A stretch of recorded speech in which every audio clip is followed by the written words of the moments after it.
Hello, everybody. Welcome to the Canadian Shield. My name is Sterling. I'm your host. In this episode, we're going to be discussing the lockout of the freight rail and passenger rail operators in Canada, the Teamsters Train Union. Now they've been locked out as opposed to gone on strike. I don't imagine it's semantics for me and you, who locks out who and who decides then they're not going to go into work. I think it only boils down to posturing and maybe penalties from older contracts. The irresponsibility is something that you and I need to discuss. As Canadians, the train is a key and essential part of this country. It is an essential infrastructure, and it should never have been given over to the private industry. Never. First, we have the lockout in the Vancouver Harbor, and the Liberals claimed that to be one of the reasons that it was causing shortages. Now imagine that they've locked out Halifax, Montreal, Vancouver, all of the northern parts of every province where the wheat is going to be sent from. Anyway, before I get into it, I would encourage you to like, comment, subscribe, hit the notification bell, share this channel with all of your socials. So last night, midnight, they locked out the train workers, 9,300 engineers and conductors and yard workers as of midnight on Thursday. Again, the difference between a lockout and a strike is very little. The one primary difference is that when a company locks employees out, they get to get up on their high horse and say, well, we're trying to negotiate with them, and that's why we've locked the doors, as opposed to a guy just going on strike and putting out picket signs and saying, no, we're still open for business. It sends a message that we're willing to negotiate with our people, but they're not meeting us halfway. Some of the requests from the employer are unreasonable, in my opinion. I'm not a super duper union guy, if I'm completely candid with you. I have a lot of experience in these fields, and I have a lot of experience with that kind of mindset. Now, I understand that unions are important, and I know the history. I can tell you that the oldest one in the world is the Teamsters, right? There's movies made about the Teamsters Union and how they got off the ground. We can talk about, without the unions, that we might still be living like they do in the third world. I mean, I always tell you that freedom of speech is part of the great thing that gives us the middle class. But the union very much assisted the middle class. Now, there are companies that do quite well without unions. Michelin Tire comes to mind, and if you try to unionize, they shut you down. There are companies that exploit it, like Walmart. When you try to unionize, there's a historic story out of Quebec. Walmart built this fancy new store, and they shut it within, I think, 3 months because the staff unionized. So you have back and forth and up and down. Protecting yourself from a greedy employee is intelligent to do. Some people are not capable of handling the authority. They chase it, but they don't do what's responsible. And like in the case of the QP fella, the guy who now, even though he's talking all kinds of trash, is refusing to resign. That's a different video, and I will be covering that. Where you and I have to worry is the pure amount of freight that's coming in. So here's an image of a standard container ship. You can see that each and every one of those containers is stacked on top of itself. They go approximately 9. Some of them are going 10 high. What you might not appreciate, those of you who are not well versed and may not be making the connection, is every single solitary one of those boxes that you see are what we refer to as a box car. They can be lifted off the ship by those giant cranes that you see and dropped onto a train or dropped onto the back of a truck. There's a wheels waiting. The container comes off, gets dropped onto the truck. The driver clamps it down, and away they go. Now, they don't explain that to you when they're talking about how they're going on strike. And you might not make the connection, but when you see a train running by you at nearly 4 kilometers long, loaded too high with these containers, That is how many trucks it represents. Every single solitary one of those containers is a semi-tractor trailer. Now, I did a little bit of math for you. This container ship, based on the beam, which I looked up, being approximately 60 meters, which is about 65 yards for those of us that don't speak metric. So 65 yards long, 60 meters long, over half of a football field, no matter which measurement language you're using. It holds roughly 4,200 containers. Now that's based off of what I can see. I'm sure there's parts that are inside of that canister that don't have any storage on them. I'm sure that they go down further below the decking. Could be grain down there. Could be more containers. Let's just call it roughly 4,200 containers in this image right here. Now the average train in Canada is allowed to be 3.7 kilometers long. Some of them run longer, but on paper, it's supposed to be 3.7 kilometers, and they can be stacked too high. So that's approximately 460 boxcars that are put on a 3.7 kilometer train, stacked double high, which means that we need 9 3.7 kilometer trains to empty this ship. And the Port of Vancouver, just one port of call in Canada, gets approximately 3,000 of them a year. So about 8 a day. Meaning we need 72 full-length trains to handle that volume every single day. Now, of course, there are a lot of them that are going directly onto trucks, and there's a lot of them that go from here onto smaller ships to be sailed inland and things of that nature. I just want you to appreciate the kind of numbers that we're looking at when you're sitting there and the train's going by, and you're like, "What's taking so long?" This is the issue. That is a lot of supply.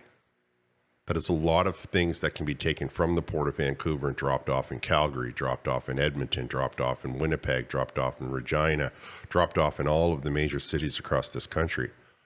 That's a lot of stuff that comes up the St. Lawrence or drops and stops in Halifax. I didn't look at the numbers for Halifax, and I didn't look at how many sail past and dock just straight in Montreal, or how many might. There's not, like, Lakers will take over after Montreal, and those are different numbers, though they are still quite large.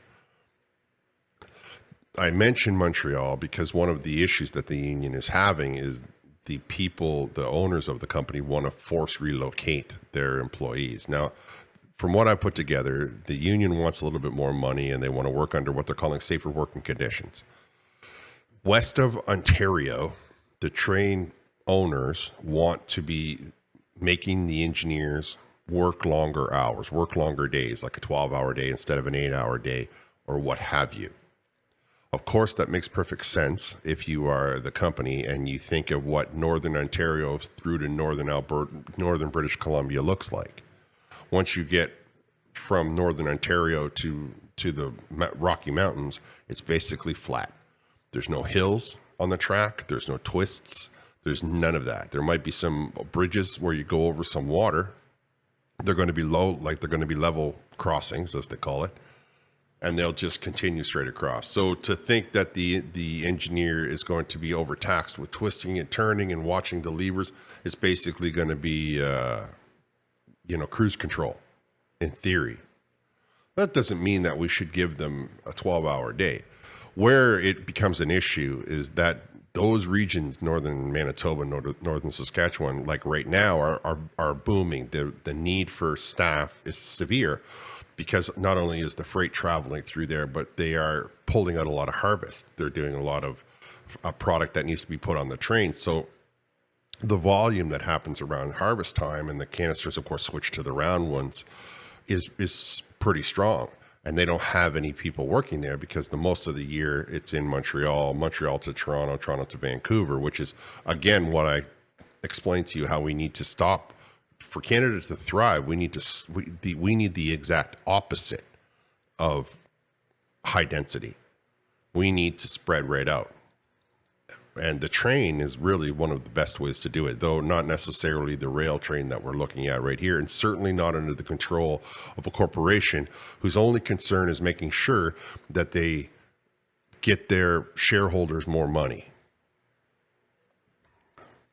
Now we come back to the needs and the wants. So because nobody lives up there, because in the northern parts of the country, they don't have the staff to currently look after it. What they want to say is they want to take people, as an example, we use Montreal.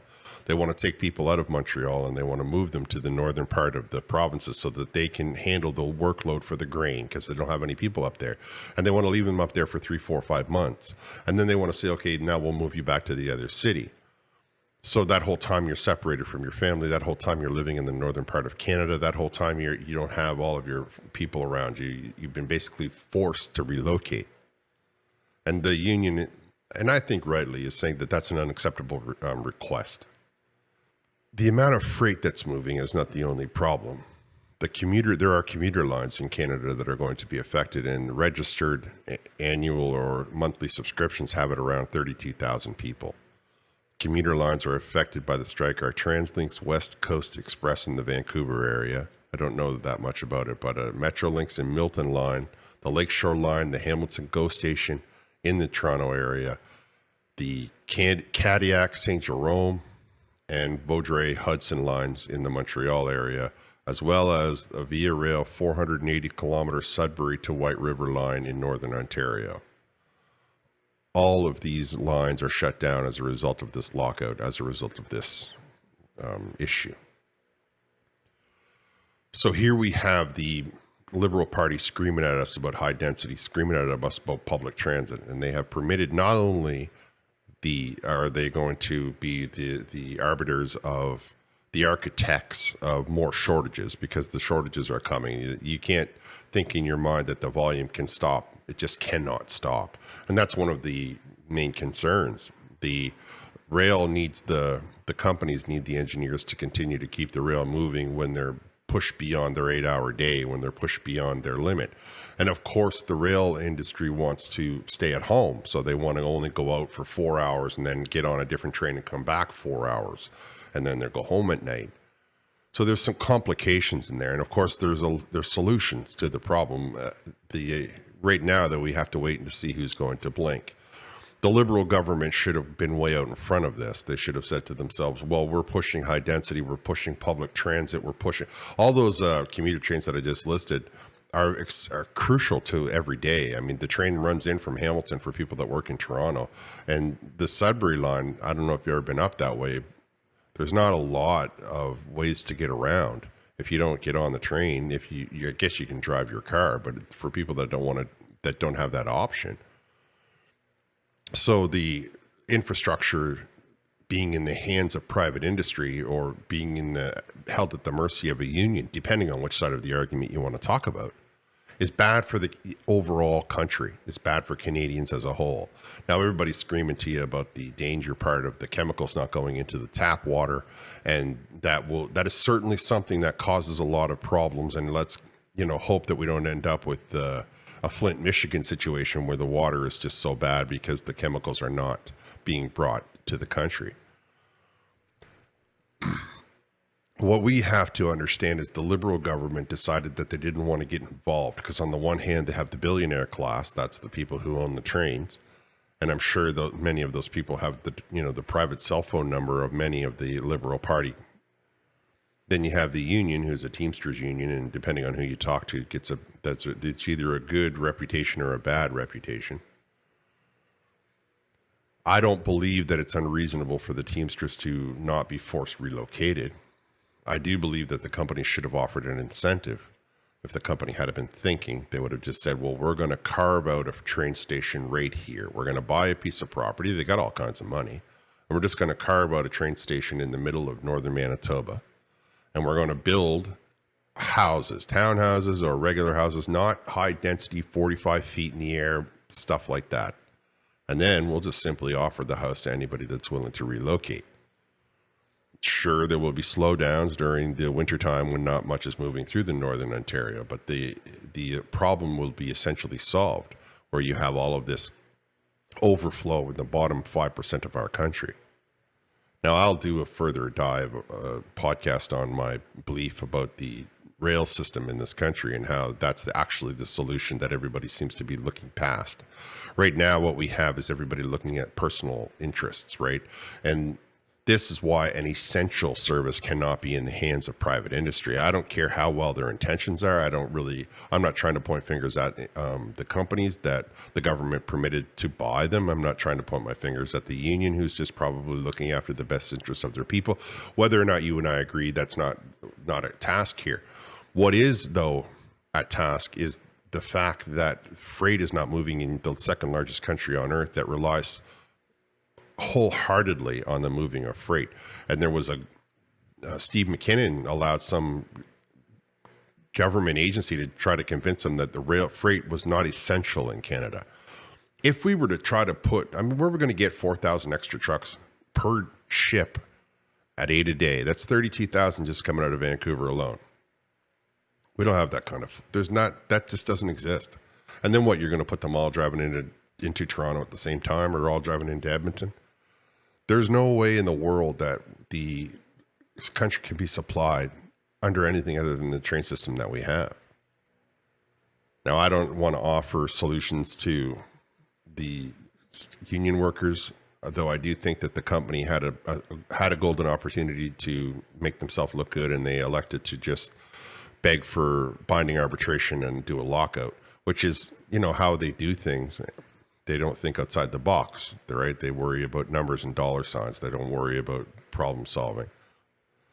Someone like me, however, I look at the issue from a neutral standpoint, and I can see that what really matters is the lady who might not get diapers or formula, the people that might not get the chemicals they need, or how much fuel is going to be, how much fuel might increase because now those tanker trucks are not moving with the crude or with the refined oil, gas, fuel. Winter's rolling up on us, and how much food is going to rot in the silos? How bad are we going to be in shortages for bread and other grain products? These questions are all serious topics, and I think they're one of the reasons that they elected to do it on a Thursday night, so that they could spend all of Friday hammering it out, get in the hotel room, and everybody can get on the phone and start screaming, and maybe with luck have the issue resolved by Monday. We'll find out. All I can say for sure is that you need to pressure your local politicians, all of them, municipal, provincial, and federal, to nationalize the railways again.